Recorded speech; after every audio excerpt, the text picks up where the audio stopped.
At Stock Market Guides, our option scan results and trade alerts rely on us estimating option values.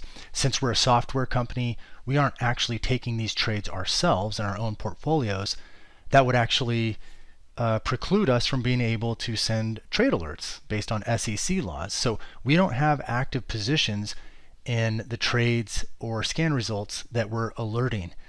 We instead estimate the option values. Sometimes what you'll notice is that for a given option, you might look at its price history and see that that price history does not correlate with the option value that we estimate. But it doesn't mean that the option value we estimated was inaccurate.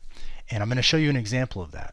So right now I'm looking at NVIDIA. I'm looking at a specific option here. I'm in the thinkorswim trading platform, but it doesn't matter which trading platform you use. This is just the one I'm currently using to demonstrate this point. And so you can see this is a chart showing what has the price activity and trading activity been for this specific option. And I'm filming this on July the 14th, which is this price bar right here. You can see it's just a single white horizontal line, which means there's been, and in fact you can see the volume up here, there's literally just been one contract traded for this particular option, and it was at $93.70. So that's the first major thing to be aware of, is that options don't have anywhere near the amount of transactional volume as stocks.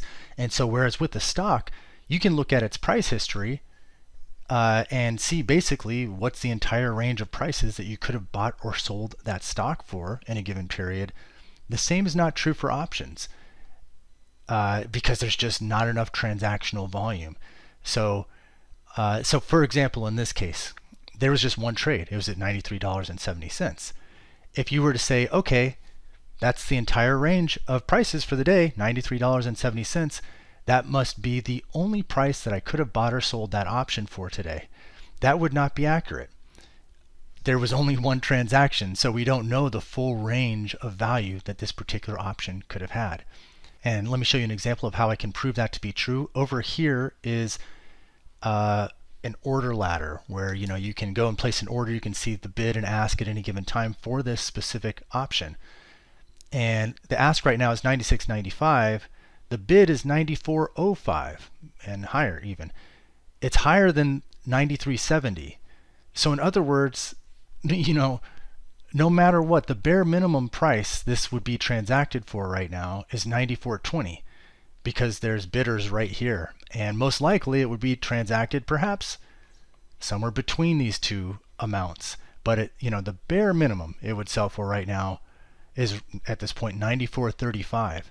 So if you were just looking at the price history of the option and thinking, okay, this encompasses the entire price range that I could have bought or sold this option for today, that would not be accurate. Because right here you can see you can buy or sell that option for more than $93.70 right here, right now. There's not a transactional, price history of it selling between the bid and the ask, but you can see here that clearly right now if you bought or sold it, it would fall in this price range right here, which is noticeably above that. So that's a key thing that we want to make sure customers understand. There's just too little in the way of option transaction history to use the price bar as a basis for determining what price range you could have bought or sold that particular option for.